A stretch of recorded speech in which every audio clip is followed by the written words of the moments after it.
Bem-vindo ao programa Personalidades, um canal de comunicação do Portal de Negócios do Espírito Santo com a finalidade de aproximar você, capixaba, das personalidades do nosso estado, apresentando ícones da economia capixaba, turismo, gastronomia, setor público e privado.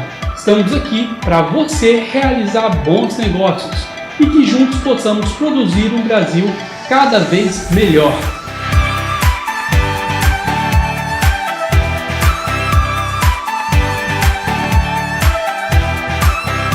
Seja bem-vindo a mais um programa Personalidade. O Portal de Negócios do Espírito Santo, toda semana, no seu canal apresenta o programa Personalidade. Esse programa é um programa de entrevista, onde entrevistamos personalidades do nosso estado. Hoje, nós estaremos aqui com uma entrevista muito especial com o ex-prefeito de Vitória, Luiz Paulo Veloso Lucas, hoje diretor-presidente do Instituto Jones dos Santos Neves. Vamos à entrevista? Estamos começando mais um programa Personalidades. É uma alegria muito grande ter você aí em casa conosco, às vezes no seu celular, no seu tablet, mas o que é muito importante, saber que você tem nos acompanhado através do portal de negócios do es.com.br. Hoje conosco, uma pessoa inesquecível para o Espírito Santo. Uma pessoa que trouxe ao Espírito Santo uma modalidade nova na política, um homem que trouxe a tecnologia, o saber, tudo aquilo assim de profissional para a política capixaba. Nós tivemos ele na coordenação, na Prefeitura de Vitória, na administração, ele, um homem que tem um sobrenome muito sério, um sobrenome que traz responsabilidade. Está conosco o nosso querido e amado, ex-prefeito de Vitória, Luiz Paulo Veloso Lucas. Luiz Paulo, seja bem-vindo. Bom, primeiro, muito obrigado e palavras lisonjeiras aí. Fico muito honrado e muito alegre de poder conversar com você aqui no programa. Que maravilha. Nós queremos trazer para você hoje uma entrevista com essa personalidade capixaba que pôde promover ao Estado do Espírito Santo, na cidade de Vitória, uma administração diferente, uma administração séria e que trouxe assim, muitas coisas boas para a Vitória. Eu queria que ele contasse algumas coisas para nós a respeito daquilo que foi o desafio de ser prefeito de Vitória. Eu dizia na época, já se vão quase 20 anos, né? Que a sensação que eu tive quando fui eleito prefeito e assumi a prefeitura só se compara do que quando eu tive meu primeiro filho. Depois que a gente é pai, eu sou pai de 3 e hoje avô, a gente nunca mais é o mesmo, né? Porque a gente tem uma preocupação com o filho que ela, na medida que eles vão crescendo, essa preocupação só vai ficando mais complexa, né? E a cidade, para mim, foi a mesma coisa. Eu fui eleito em 1996, eu saí da administração federal, né, do governo Fernando Henrique Cardoso, eu estava no Ministério da Fazenda, junto com Pedro Malan, a equipe do Plano Real. Eu fui secretário de Acompanhamento Econômico no primeiro ano do Plano Real e já era primeiro suplente de deputado federal, possivelmente assumiria em 96, se eu não tivesse virado prefeito. Mas eu achei que aquilo era um desafio, e foi realmente um desafio. Eu era um candidato considerado um azarão, sem chance, né? Mas ganhei a eleição e fizemos um governo transformador. 4 anos depois fui reeleito. Eu fui eleito com mais ou menos 60% dos votos, fui reeleito com mais ou menos 70% dos votos. Então, é um reconhecimento muito grande. Terminei e deixei a prefeitura em 2004, também com nível de aprovação superior a 60% de bom e ótimo, né? De aprovação. Então,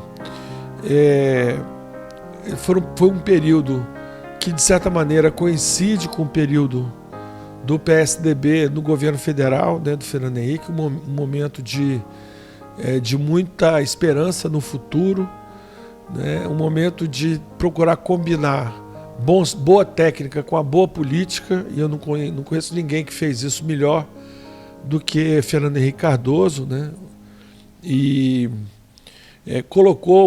resgatou o Brasil da hiperinflação, que vinha desde o fim do regime militar. Então, a minha administração em Vitória, na sequência de Paulo Artung foi 4 anos, eu fui 8 anos, realmente houve uma mudança de patamar da cidade. A cidade passou a ter uma autoestima elevada, serviços públicos de primeira linha e a frequentar os rankings nacionais de melhor cidade para fazer negócios, melhor sistema de educação pública da primeira infância, enfim, todos os bons indicadores, né, de qualidade de vida, né? Eu te interrompendo, eu não acho que poderia ser diferente com você na prefeitura. Pela qualificação que você tem, pela maneira que você galgou essas coisas, chegando onde chegou, ajudando no plano real. Eu acredito que essa experiência foi uma experiência que trouxe para você um crescimento, um amadurecimento, e que você pudesse colocar em prática essas coisas de uma forma bem expressiva, como foi em Vitória. Isso aí. Foram 8 anos que me valeram por vários doutorados e pós-doutorados. Que maravilha, né? Hein? Porque governar bem é muito mais do que administrar bem. Administrar é um subconjunto do governar. Administrar, a gente administra naquilo que a gente manda, né? A gente manda no orçamento, na contratação de pessoas, mas governar uma cidade é muito mais do que administrar o orçamento, a máquina da prefeitura. É liderar a cidade, é liderar quem você não manda. Você não manda nas pessoas da cidade, nos cidadãos, nos empresários, no Poder Judiciário, no Tribunal de Contas, no Ministério Público. E você precisa de todos eles para construir uma cidade de sucesso. Uma cidade de sucesso não é uma prefeitura. A prefeitura só pode fazer sucesso se a cidade fizer sucesso. E hoje a gente pode dizer, Vitória é um sucesso e o Espírito Santo é um sucesso no Brasil. É um ponto fora da curva. E é uma geração, não foi uma pessoa que fez, né? Foi uma geração de líderes, de políticos, mas também de líderes de outros setores, empresários, jornalistas, líderes religiosos, né? Líderes sindicais, intelectuais. Todo mundo de alguma maneira ajudou a construir. Hoje o Espírito Santo é um sucesso. É exemplo, quando a gente viaja para fora, as pessoas falam, você é de Vitória, do Espírito Santo, poxa, o Espírito Santo está bem, né? Está bem. O Espírito Santo, quer dizer, nós temos inúmeros problemas. Problemas todo lugar tem. Mas nós nos diferenciamos, nós somos um caso de sucesso no Brasil. Eu fico muito feliz com as personalidades capixabas que nós temos aqui no Espírito Santo. Nós temos gente que veio de fora e que fez sucesso aqui. É verdade. Temos pessoas que trouxeram ideias novas e foram bem-sucedidas. E uma das coisas que sempre nós, no Portal de Negócios do Espírito Santo, temos tentado resgatar é que o capixaba ele possa empreender e ter sucesso. Quando você fala sobre sucesso, às vezes a gente pensa que sucesso é só dinheiro. Sucesso é o cara ganhar na loteria. Não, sucesso não é isso. Sucesso é esse conjunto de coisas que você acabou de nomear. E eu fico, muitas vezes, pensativo de como poderíamos ajudar melhor o Espírito Santo. Tem muita coisa para a gente fazer ainda, né? Eu tenho muito orgulho de participar da equipe do governador Renato Casagrande e o trabalho que o governo vem fazendo na área da segurança pública. Hoje eu diria para você, fazer a mortalidade infantil ficar a menos do que 10 foi o meu maior desafio na prefeitura. Hoje, no governo do estado, o maior desafio é fazer a taxa de homicídios por 100 mil chegar a 10, a chegar a um dígito. É o desafio. Hoje está em 30, né? 28, ano passado, 28. já foi 50. Já caiu de 50 para 28. Não foi fácil, né? E isso teve muito a ver com o programa Estado Presente, que foi feito no primeiro governo do Renato Casagrande. Ele foi retomado agora, mas vem sendo... a taxa vem declinando todo ano. Só em 2017 que teve aquela crise, né, no governo passado da Polícia Militar, da greve da Polícia Militar, que descontrolou tudo, os homicídios saltaram. Mas logo em seguida voltou à normalidade e com o envolvimento dos municípios, de todas as agências. O governador coordena pessoalmente o trabalho, tanto o trabalho da ação policial quanto o trabalho preventivo, e também com a ação, vamos dizer, de apuração para combater a impunidade, né, para que os delitos sejam apurados e os criminosos não fiquem com a sensação de que vai ficar por isso mesmo. Para isso, uma articulação com o judiciário é fundamental.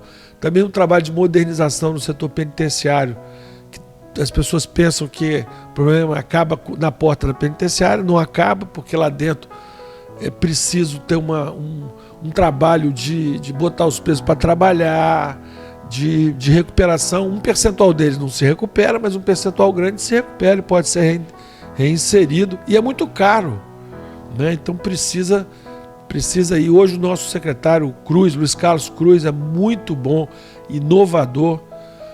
O governo Casagrande é um governo que incentiva muito a inovação, incorporação de tecnologia, gestão moderna, fazer mais com menos, né? Todo mundo sabe que o dinheiro público é escasso, é cobertor curto, então tem que fazer inovação.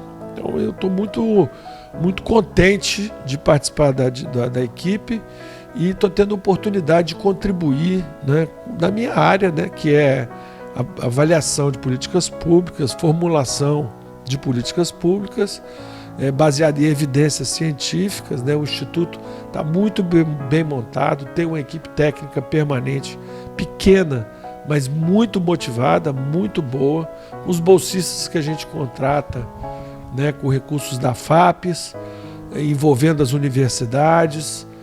A gente está ajudando a melhorar a qualidade das políticas públicas. Eu acabei não falando, né? Às vezes a gente se empolga em entrevistar uma personalidade como esta, mas às vezes a gente esquece de quem estamos falando hoje. Hoje nós estamos falando com o diretor-presidente do Instituto Jones dos Santos Neves, um homem preparado que está hoje na frente dessa instituição para fazer a diferença e trazer números para que o Estado possa cada vez estar melhor. Nós vamos ao intervalo e voltamos com essa personalidade capixaba para você no dia de hoje.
Estamos de volta com o programa Personalidades do Portal de Negócios do Espírito Santo, trazendo para você hoje uma conversa com o nosso amigo Luiz Paulo Veloso Lucas, hoje diretor-presidente do Instituto Jones dos Santos Neves. Hoje queremos que ele esclareça para nós um pouco mais sobre o que o governo tem feito de ações com o Instituto e com centros de pesquisa. O que isso tem proporcionado para o Estado do Espírito Santo? Olha, o nosso trabalho é um trabalho de qualificar as políticas públicas, né? Como é que se qualifica as políticas públicas? As pessoas normalmente às vezes pensam que quanto mais dinheiro a gente botar em algum setor, isso significa melhorias, né? Então, gastei tantos por cento em educação, em saúde, em segurança. Mas hoje o desafio do Estado brasileiro, e no Espírito Santo não é diferente, não é gastar mais, é gastar melhor, né? Usar melhor o dinheiro público. A sociedade tem uma percepção clara que o Estado é caro demais, pesado demais, principalmente para o empreendedor, mas também para o consumidor. Quando a gente vai no supermercado, metade do dinheiro que a gente deixa lá é para pagar impostos. E essa consciência tributária no Brasil ainda é baixa. É difícil a gente ver um movimento de rua para atravessar a ponte, para gastar menos. Eu só vejo isso para ter aumento de salário, para gastar mais na educação, a verba que não vem. O que não está errado. O problema é que nós precisamos gastar melhor, gastar o recurso público melhor, para que o Estado, inclusive, possa também ser menor. Alguns que lutam por um Estado menor também não veem que para você poder cortar gasto, precisa aprender a gastar melhor. Porque se você só cortar gasto, você pode prejudicar os que mais precisam, né? Então eu estou entre aqueles que acham que o Estado brasileiro precisa ser menor para pesar menos sobre o ombro do contribuinte. No Brasil, quem paga mais imposto são os mais pobres, que a maioria dos impostos são cobrados quando a gente compra alguma coisa e paga alguma coisa, quando bota gasolina, quando paga energia elétrica, quando compra comida no supermercado. Então esses impostos são regressivos, eles incidem sobre quem ganha menos. Mas para poder gastar menos, é preciso gastar melhor, usar tecnologia, né? Ter modelos que deem um incentivo correto para as pessoas. Como é que a gente vai, por exemplo, ter um sistema de lixo que gaste menos na prefeitura? O sistema atual, que é terceirizado, a empresa que é contratada, ela recebe por tonelada. Quanto mais lixo a cidade produzir, mais ela ganha. Então você veja só, será que esse sistema, o que uma família que produz um saco de lixo por dia, qual o incentivo que a gente dá para ela separar o lixo reciclável do lixo orgânico? Aí tem muita campanha, educação. Na maioria das cidades, as famílias que separam o lixo, aí passa o caminhão, junta os dois dentro do mesmo caminhão. Não tem nem coleta separada, né? Então, eu defendo, por exemplo, que o sistema deixe de ser terceirizado e passe a ser uma concessão. Que a empresa não seja mais uma empresa terceirizada, seja uma concessão, para que ela seja incentivada a reduzir custo, a trazer as famílias e as casas para hábitos mais saudáveis, hábitos mais contemporâneos, sustentáveis, que reduzam o custo e elas sejam premiadas por isso, né? Em outros países, quem separa o lixo tem uma tarifa diferenciada de energia elétrica, né? Quem recolhe água de chuva tem uma tarifa diferenciada de água e esgoto ou de energia elétrica. Tem países que cobram a mesma, uma tarifa só de energia, água, esgoto. Então nós precisamos de avançar muito na melhoria da eficiência, da produtividade, para poder reduzir os gastos essenciais, melhorando a qualidade, sendo mais eficiente, podendo cobrar menos imposto. Esse caminho é um caminho longo e não vai dar resultado de curto prazo. E é um caminho que precisa de bons técnicos, pesquisa científica, mas de políticos que apostem nesse caminho. Políticos que não sejam populistas, que prometam fazer o que não podem entregar ou que prometam gastos descontrolados, né? A presidente Dilma foi empichada porque, não sabendo ela como fazer mais com menos, simplesmente estourou o orçamento público e acabou tendo que fazer pedaladas, cometeu crime de responsabilidade, né? E acabou sendo empichada por isso, né? Eu sei que o senhor esteve no Congresso Nacional e a sua passagem lá, eu tenho certeza que foi uma passagem que trouxe assim, alguns desafios, trouxe algumas coisas que o motivaram a ser um pouco melhor a cada dia nas suas visões, nas suas ideias ideológicas. O senhor poderia nos falar alguma coisa sobre algum dos desafios que o senhor teve no Congresso Nacional que trouxe para o senhor essa realidade? Olha, o maior, sem dúvida, foi o debate sobre o marco regulatório do petróleo, depois da descoberta do pré-sal. Eu acho que esse foi o maior erro dos governos do PT. E eu lutei muito contra isso, fui derrotado, né? Acho que o Brasil errou quando mexeu no marco regulatório. E isso propiciou... todo mundo sabe muito do petrolão, da corrupção, das denúncias, da Lava Jato, mas nem todo mundo consegue compreender direito o tamanho do prejuízo econômico que a mudança da estratégia do governo deu para o Brasil. Mas além dessa questão do petróleo, eu me dediquei a vários outros temas. Um dos temas que eu me dediquei foi a modernização das relações de trabalho. Fiz um projeto sobre teletrabalho que chegou a ser aprovado nas comissões, mas acabou não indo à sanção. Depois aí nas reformas andaram falando sobre isso, algumas coisas foram modificadas, mas o meu projeto era um projeto bem mais abrangente em relação ao teletrabalho, que é o trabalho, é você poder trabalhar em casa. Você imagina, o sujeito mora em Manguinhos e trabalha no Instituto Jones, trabalha na frente do computador, vendo as pesquisas do IBGE, montando mapas de dados, fazendo tabelas, gráficos, escrevendo, fazendo relatórios. Ele gasta um ônibus ou o seu próprio carro para vir de Manguinhos até ali Jesus Nazaré, Bento Ferreira, desce do carro, sobe, entra, se na frente do computador, depois volta para casa. Olha o desperdício de tempo, aí tem que ganhar ticket restaurante. Então ele podia trabalhar em casa, ele podia ir ao instituto, sei lá, uma vez a cada 15 dias para fazer reunião, para ter orientação, e ele podia trabalhar em casa.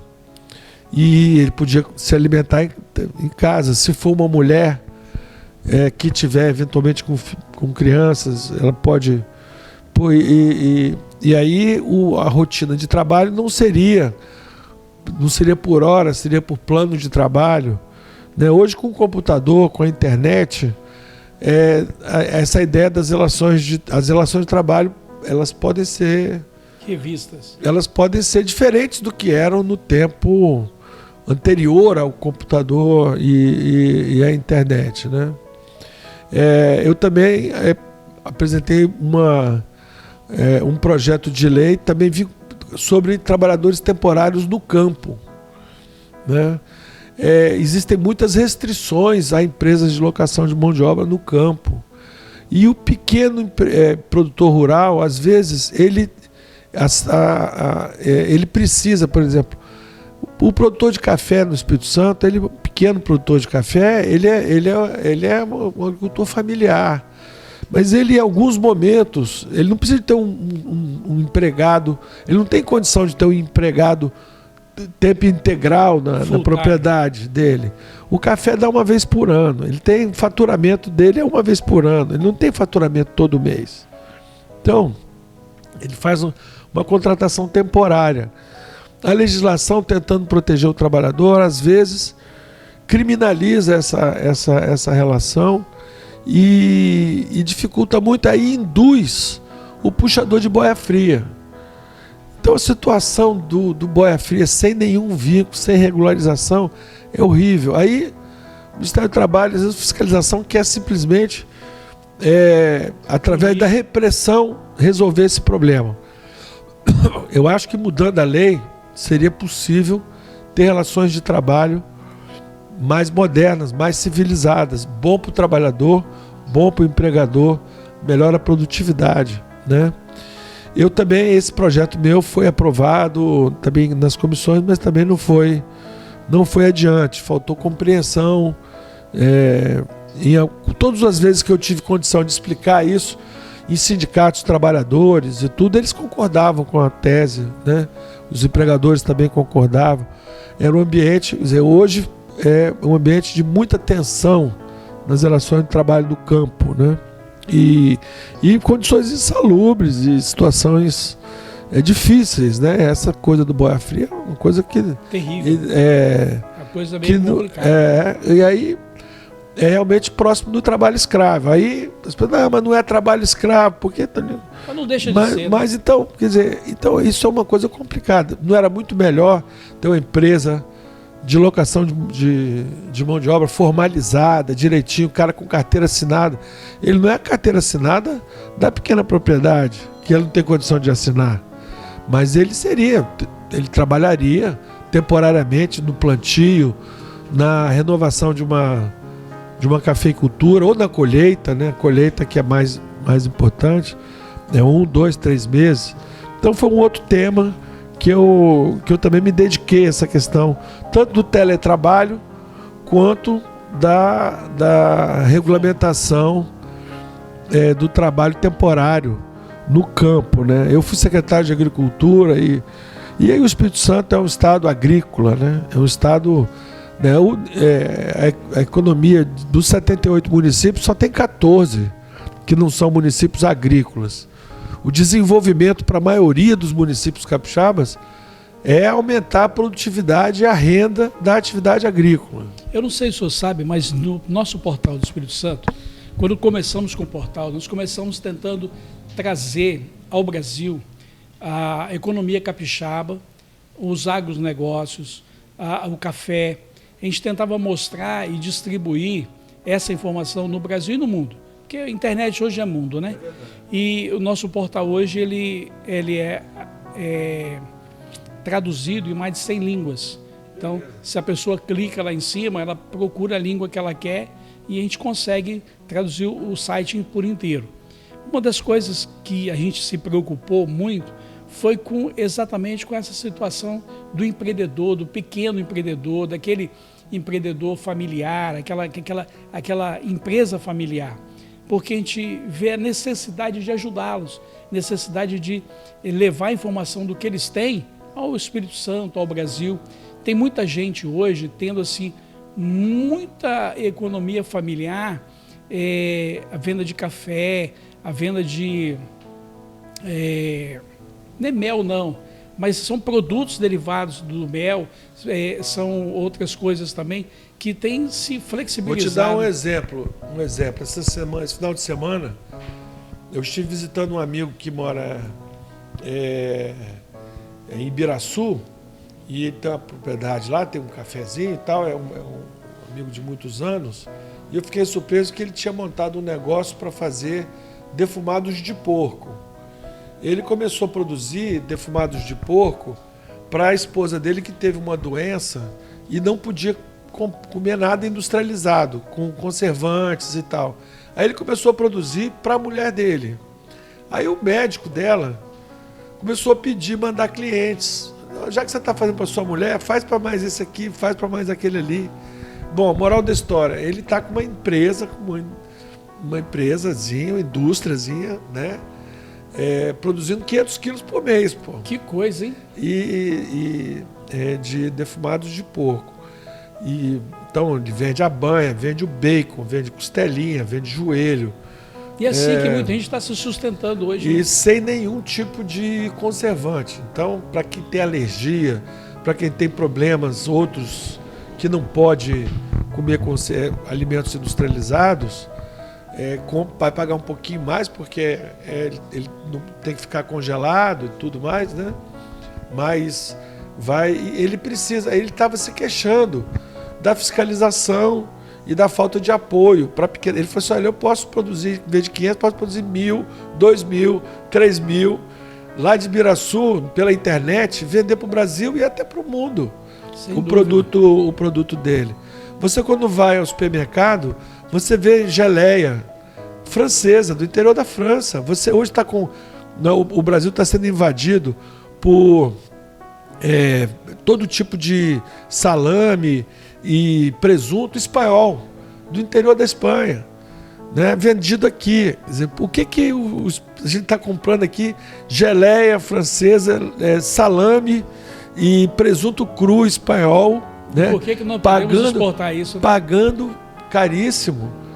Aliás, paga caríssimo, mas se você for ver, alguns nacionais, o queijo parmesão nacional, os de primeira linha, são muito bons, são mais caros que o italiano. O italiano chega aqui mais barato do que alguns aqui. Outro dia tinha um empresário italiano falando isso aqui. Eu acho que o futuro do desenvolvimento do Espírito Santo está no agronegócio artesanal, familiar, vinculado à gastronomia e ao turismo. Sem dúvida. Nós temos que nos mirar na França, na Espanha, em Portugal. Portugal está bombando. Portugal está bombando de desenvolvimento econômico, gerando emprego, gerando renda. Já tem o que tem de brasileiro indo para lá. Eu tenho um amigo de Linhares que está na cidade do Porto, abriu um negócio lá, um restaurante, um bar e não sei o quê. E, um movimento espetacular. Nós temos que... Quando um turista ele quer conhecer o povo, é o turismo da comida, da música, das pessoas, da história, né? Da história. Quer conhecer como é que é aquilo ali, como é que nasceu, como é que eram os índios aqui, onde é que eles moravam, quem eram os personagens dessa história, né? Então, esse ativo cultural do Espírito Santo, junto com o ativo ambiental, com o ativo intelectual, isso tudo forma um pacote e é daí que vai vir o nosso progresso, a nossa prosperidade. Eu acredito muito nesse caminho. Nós estamos lá no Instituto Jones trabalhando para ajudar o governo a montar conselhos de desenvolvimento regional com os prefeitos, com os empresários das regiões. Amanhã vai ter uma reunião do Conselho da região Litoral Sul, que a reunião vai ser em Piúma, né, que tem toda a região Litoral Sul, Anchieta, Piúma, Marataízes, Itapemirim, Presidente Kennedy. Vai discutir as potencialidades. Na reunião de lançamento eu fiquei encantado que o IFES de Piúma está produzindo, tem uma tecnologia para produzir vieiras. Vieira é aquela concha, sim, aquela concha da Shell, que é o símbolo da Shell. Já me disseram que eu nem sei se é certo, em francês é coquille de Saint-Jacques. E é caríssimo e tal.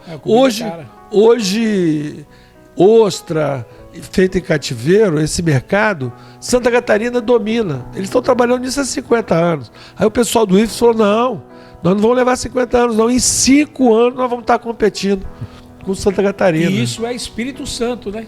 Então, e isso é empreendedorismo. Então amanhã vamos ter centenas de pequenos produtores de vieiras ali no Litoral Sul, produzindo, comercializando. Vão surgir associações, cooperativas, e daqui a pouco vai ter o chefe Juarez fazendo um festival de vieiras, vai ter a festa da vieira, como tem a festa. E nós vamos estar lá, né?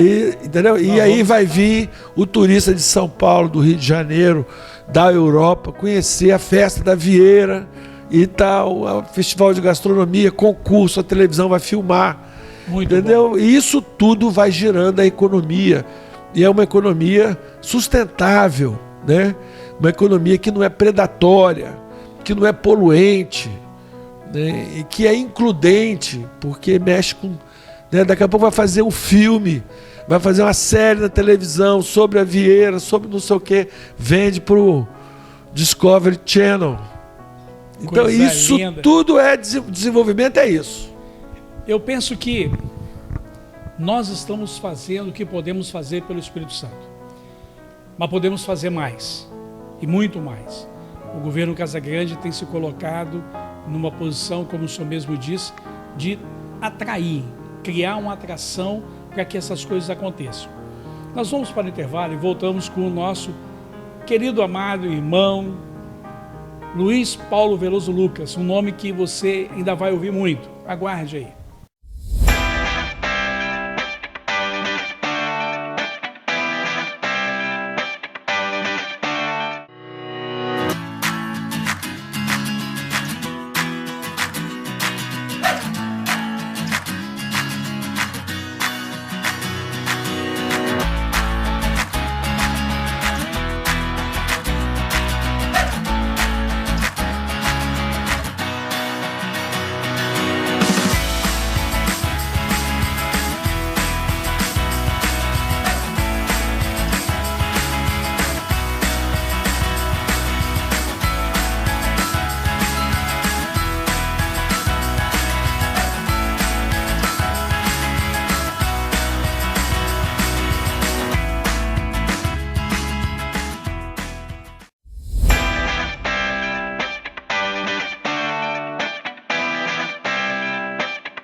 Estamos de volta com nossa personalidade de hoje, o nosso ex-prefeito, ex-deputado federal, hoje presidente, diretor-presidente do Instituto Jones dos Santos Neves, trazendo para você informações brilhantíssimas do Estado e trazendo novidades que mudaram e vão mudar, continuar mudando a vida do Espírito Santo.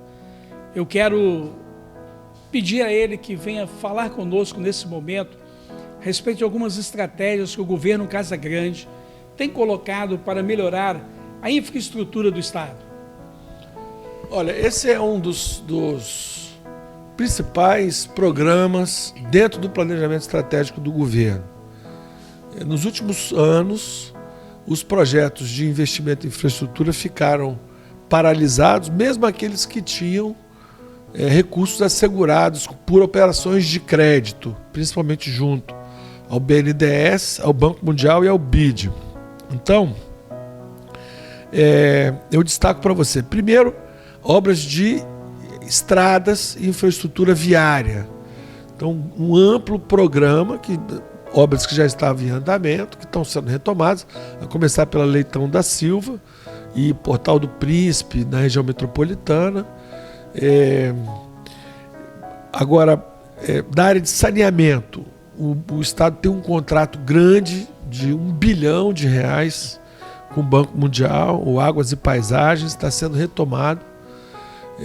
Tinha só 9% dele executado no período do governo passado, e em pouco menos de 8 meses o governo já executou e já está licitando 30% do contrato. Quer dizer, acelerou violentamente as obras de saneamento, né? Obras que estão sendo executadas pela CESAM, né?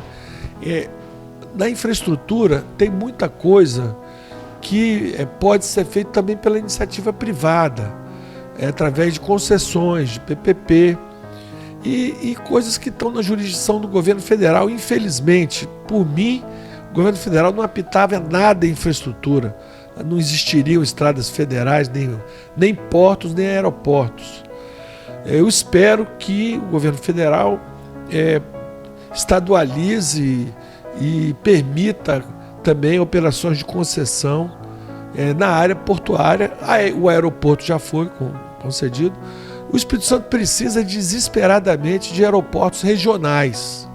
O de Linhares está bem adiantado.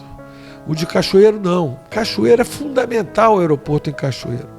Porque o turista, para ir para o Caparaó, vem do Rio, vem de São Paulo, vai parar em Cachoeiro. Pega uma van, vai para o Caparaó. Aí olha o agroturismo, as pousadas, os restaurantes, a pequena agricultura familiar de alimentos, a gastronomia, tudo ali vai gerar. E você vê, a região de Cachoeiro tem a Cofrio, que é melhor, vou fazendo propaganda aqui, não estou ganhando nada não, hein? A Cofrio, a Celita, né, a Uniaves, tudo na região sul ali, indústria alimentícia, isso tudo interage com o desenvolvimento regional, né? Também na Pedra Azul, sabe que tem uma ferrovia que sai de Vitória e vai para o Rio, passando por Cachoeiro de Itapemirim, por Vargem Alta, né, ali pelo Araguaia. Você sai de Cachoeiro de Itapemirim de trem, para no Araguaia, pega uma van, meia hora você está na Pedra Azul. Então todos esses circuitos dependem dessa infraestrutura, mas isso vai ser feito pelo governo, isso tem que ser feito pela iniciativa privada, com financiamento do BNDES, né? Outra coisa fundamental foi destinar uma parte do dinheiro do petróleo, dos royalties do petróleo, para o Fundo Soberano e para o Fundo de Infraestrutura, né? Isso é uma medida inédita no Brasil, uma inovação do governo Casagrande, né? Então, o Fundo Soberano vai estar aí para ter participação acionária em empreendimentos importantes para o Estado. Pode entrar de sócio num porto, né? Tem vários projetos, né, de portos, tem a Petrocity, tem a Imetame, tem o Porto Central na região sul, todos projetos privados que têm uma chance enorme de alavancar a nossa economia, né? Eu sou muito entusiasta dessa interiorização do desenvolvimento, né? Eu sou empolgado com esse... mas é o turismo. Não é o turismo, é esse complexo de atividades que... O que aconteceu com Pedra Azul, o meu exemplo no Espírito Santo é Pedra Azul. Pedra Azul era um lugar, quando eu era garoto, a gente tinha em Pedra Azul, não tinha nada. Aliás, Pedra Azul era ali, nem município de Venda Nova não existia, era a construção do castelo. Tinha a família dos Perim lá, tinha uma venda que a gente ia lá acampar. Não tinha nada, era um lugar, era roça mesmo. Hoje, são pousadas, restaurantes, tem a produção de morango, né? É um lugar chique, um lugar que traz turista com dinheiro para gastar aqui, pessoas se mudando para lá, pessoas se aposentando, se mudando para lá, condomínios de luxo indo para lá. Quando duplicar a 262, a região toda, desde Viana até lá em Batiba, vai se modernizar, vai se desenvolver. Não é essa coisa, o turismo. Não, é o turismo que vem com a pousada, que vem com a agricultura, que vem com a gastronomia. Então é cultura também, um ingrediente fundamental. Cuidado com o meio ambiente. Ali tem um negócio que são observadores de pássaros. Você sabe que o turismo de observadores de pássaros no mundo inteiro é fortíssimo. E eles vêm com muita grana, eles gastam o dobro do que é gente intelectualizado, gente que gasta mais dinheiro do que o observador de pássaro europeu. Então, é nisso que a gente tem que apostar, né? Apostar nessa mistura que a gente tem aqui, cultural, né? Da comunidade afrodescendente, dos índios, né? A presença dos índios aqui é tão forte, dos europeus. O lugar que você chega em Santa Maria, você tem que falar pomerano para ser bem, né? Que lugar tem esse? Não tem um prefeito lá que não saiba falar pomerano. Em qual lugar do Brasil tem uma cultura dessa, né? Só o Espírito Santo. Só o Espírito Santo. A gente tem que dar valor a isso. E não é dar valor do ponto de vista dos negócios, como é o caso de vocês aqui do portal, né? Divulgar isso. E a gente precisa de combater o negativismo, aquela história do caranguejo.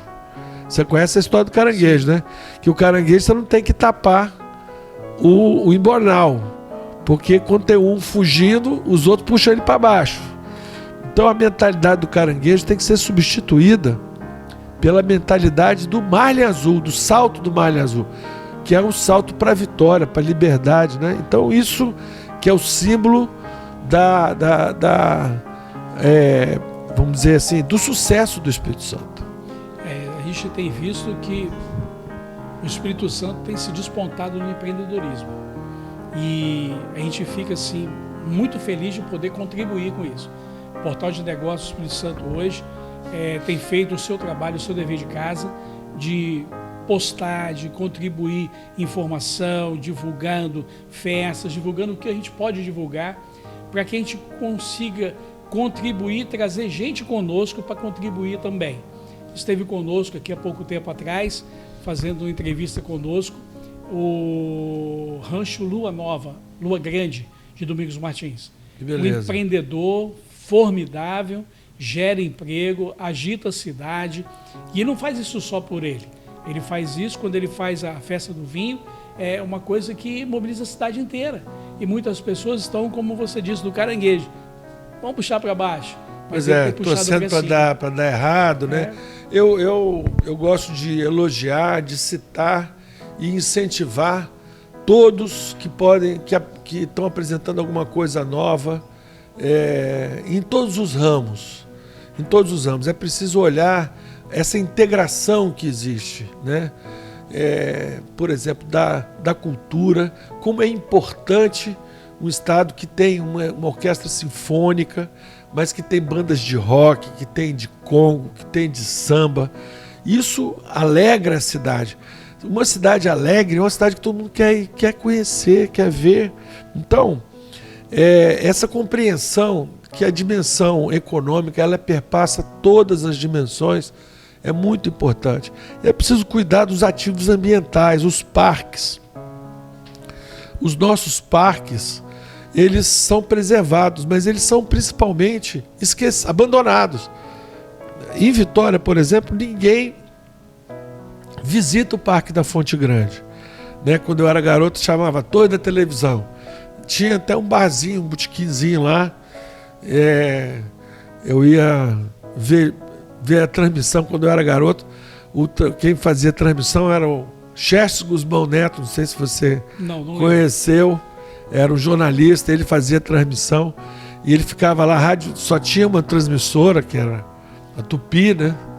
Era TV Vitória, TV Tupi, e ele ficava lá em cima do morro da televisão dizendo diretamente do Maracanã. Agora eu lembrei. Eu queria lembrar quem era, mas agora eu lembrei. Ele era Guzmão Neto, tal, comentarista. Ele dizia que estava do Maracanã, estava lá na torre da televisão. Mas ali cabe restaurante, cabe teleférico, trilhas, guias explicando como é que era. Quer dizer, o povo tinha que ter uma entrada pelo centro da cidade, lá pela Piedade, ali na Graciano Neves, na Rua do Vintém, onde eu morei. Tinha que ter uma entrada para a Torre da Televisão por ali, por Fradinhos, que é onde eu moro hoje. Então, e a gente abraçar o Parque da Fonte Grande, a maior área verde de Vitória. Isso vai para o Morro do Moreno. Estão falando agora que vão botar equipamento. O prefeito de Vila Velha está falando. Então tem que pavimentar com bloquete ou com paralelepípedo, igual nós fizemos. A subida do Moreno até lá em cima, fazer aquela rampa de salto, que devia se chamar Morris Brown, que foi que era um morador do Morro do Moreno e precursor aqui da Asa Delta, querido amigo, engenheiro da Vale, que nos deixou alguns anos atrás e deixou muita saudade. Enfim, são Parque Paulo Vinhas, indo para e precisa ser usado. Ali você sai do Paulo Vinhas de barco, vai para as Três Ilhas. É o lugar mais lindo do litoral capixaba. As Três Ilhas. As Três Ilhas tem que ter um passeio ali. Você vai no Paulo Vinha, tem que ter um atracador, você pega um barco, vai até as Três Ilhas, faz um mergulho, o cara alugando, controla aquele meio ambiente. Hoje chega lá de forma desordenada, no verão, dezenas de barcos vindo de Guarapari e, por exemplo, o pescador lá já me falou, não tem mais Estrela do Mar, porque já vem aqui e arrancaram tudo para vender. Então, para você poder preservar os ativos ambientais, você tem que usar controladamente, com parcimônia. Então, mas tem que usar. Se você não usar, os predadores vão dilapidar, porque se você não está usando, você não fiscaliza. Verdade. A fiscalização tem que existir de uma forma mais contundente. Exatamente. O Parque da Fonte Grande aparece no noticiário policial, lá quando tem algum crime na Piedade, e as pessoas não veem o enorme potencial, né, que é aquela mata linda, belíssima dar valor a isso. Eu acho que hoje isso é muito mais importante do que incentivo fiscal para fazer o desenvolvimento. Gente, nós estivemos aqui, vai ser uma pena terminar esse programa de hoje. Estivemos aqui com o ex-prefeito de Vitória, não sei se vai virar prefeito na próxima eleição, se vai ser alguma outra coisa na próxima eleição, mas eu sei que é um contribuinte do Estado, do governo Casagrande, um homem que tem, assim, a capacidade de pensar tecnicamente para resolver problemas. Eu quero agradecer Luiz Paulo Veloso Lucas por essa oportunidade única, singular, no nosso programa de receber uma personalidade da potência de Paulo Veloso Lucas. Eu que agradeço a gentileza das suas palavras e me despeço aí dos seus ouvintes, dos seus internautas fiéis, e sucesso aí com o programa, com o portal. Obrigado. Estivemos aqui mais uma vez com o programa Personalidades do Portal do Espírito Santo ES. Deus te abençoe, até a próxima, se assim Deus nos permitir.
Chegamos ao final da nossa entrevista.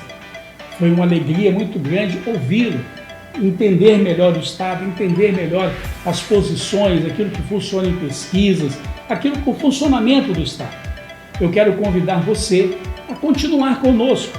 Entre nas nossas redes sociais, portaldenegócios.es.com.br é o nosso site. O portal está aberto para você com todas as coisas do Estado. Também temos Instagram, Facebook e também estamos no YouTube. Ali estamos com o Portal de Negócios ES, com todos os nossos vídeos. Deus te abençoe sempre. Até a próxima semana, se assim Ele nos permitir.